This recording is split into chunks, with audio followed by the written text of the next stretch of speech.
When Star Citizen was first announced in 2012, the ability to land on planets wasn't really on anyone's mind and was certainly not even mentioned by game creator Chris Roberts. During the same year, planetary landings, specifically atmospheric planets, were in many people's thoughts when it came to Elite Dangerous. Now, whilst Elite developer Frontier, during the game's crowdfunding period, suggested that such planets would eventually be a thing, Star Citizen didn't discuss the possibility for a number of years. Fast forward well over half a decade and closing in on 2020, and landable planets have been a thing in Elite for some 4 years. However, atmospheric planets are still missing, and there's not a single word on the subject from Frontier.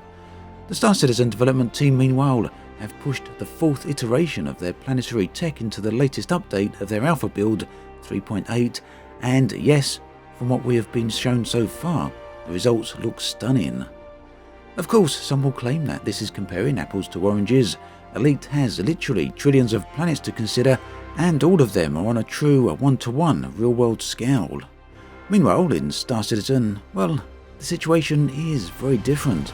There's significantly fewer worlds and, well, they're not really true scale. But does that really matter?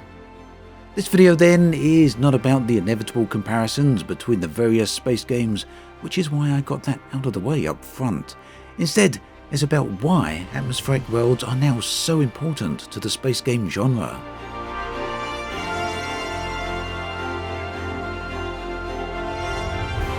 "2019, and no doubt 2020 and the rest of the decade, is a very different time for games when compared to the inception of Elite and Star Citizen back in 2012.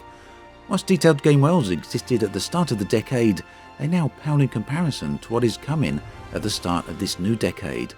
Microsoft stunned the gaming world with the reveal of Flight Simulator, displaying unprecedented and previously unthought of levels of detail in a game.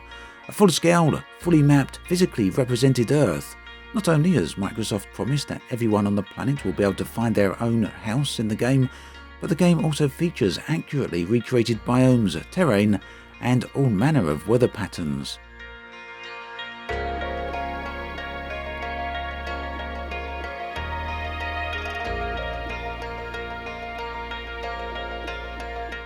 If you've had your ear close to the ground for the past few months, you'll also have heard rumours, hints and suggestions that Microsoft Flight Simulator is far from the only game that is about to take gaming into a whole new realm of detail and simulation.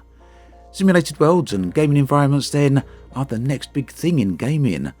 Whether that's the fully recreated Earth of Flight Simulator or the simulated branching and social narrative structures of some of the upcoming open world titles such as Cyberpunk 2077 or Dying Light 2, it's something that is going to hit hard and be a revelation to gaming.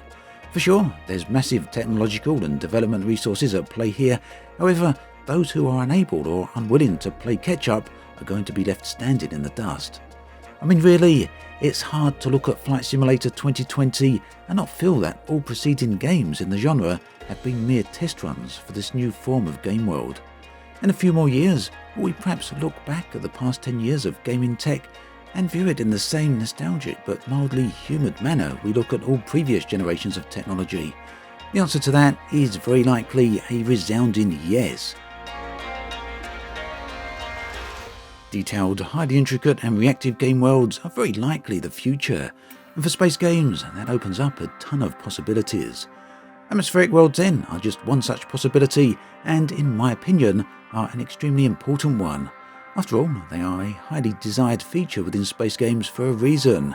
There's a whole list of games out there which actually offer this experience right now, such as Space Engineers, Dual Universe, and even to an extent No Man's Sky.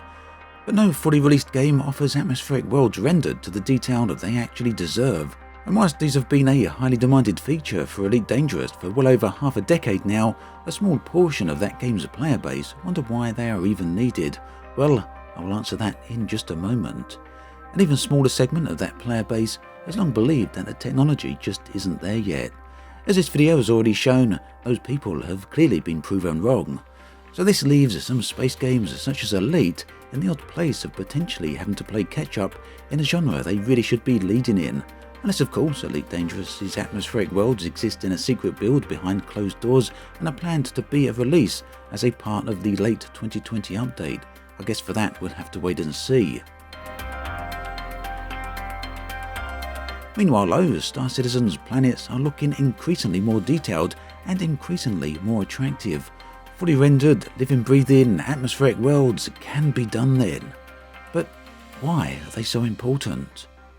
Well, there's multiple answers to that. Firstly, and most simply, why not? Clearly, developing such intricately believable worlds is indeed difficult, there's no doubt about that. And highly likely, it's orders of magnitudes harder to develop than anything that's come before now. Microsoft, and yes, even Star Citizen, are proving that obstacle, though, can be overcome. So again, we're back to the point, really, why not? But the more complex answer here is that gaming in general often seeks to recreate the experience and environment that they are set in. Racing games seek to create the most realistic driving physics and roads. Shooters often seek to recreate the most visceral and thrilling experience, whether that's the experience of movie-like gunplay or more real-world combat. The larger the game, the more complex and compelling this becomes. RPGs and open-world games want to recreate a highly detailed environment that is often very reactive. And as I mentioned earlier, this is the area of gaming that will likely see the most change over the next coming years. In short, gaming is trending towards making whatever environment it is set within as realistic as possible. Space games then are set within huge, vast universes, often with multiple worlds. The attraction of these games, the beauty of space itself, is the sheer scale. The sense of exploration, the belief in possibilities and seeking out the unknown, the new and the previously undiscovered. This is a common theme found across all branches of space-borne sci-fi, from the discovery of strange new worlds and civilizations in Star Trek to the memorable worlds of Star Wars and the sense of the unknown of the expanse. Scale, detail and believability are the things that make all of this so compelling. It's the spark of the imagination. In answer to this, many game worlds are now becoming increasingly more complex and detailed. Cyberpunk 2077 highlights this on the local scale. Microsoft Flight Simulator answers this on a planetary scale. In 2020 and beyond, there will be many more titles that do the same. The size of the environment in space games then can no longer be an excuse to not offer these levels of detail. Simply put, if it isn't offered, space games will become a shallow shadow of all other genres as gaming marches relentlessly towards ever increasingly detailed environments. Now this isn't hyperbole, but an observable fact. A fact which unfortunately puts the space game genre in a very difficult position. After all, how do you create such detail in a gaming world millions or even billions of times larger than any other games? It's a challenge facing space game developers for sure. And for those developers who discuss their future plans, we can see it's a challenge they are rising to face. In this new upcoming gaming world revolution, atmospheric worlds are going to be just one aspect of all of this. There are many other facets as well, but those I will discuss in other videos. As always, thanks for watching, and I'll catch you guys and girls next time.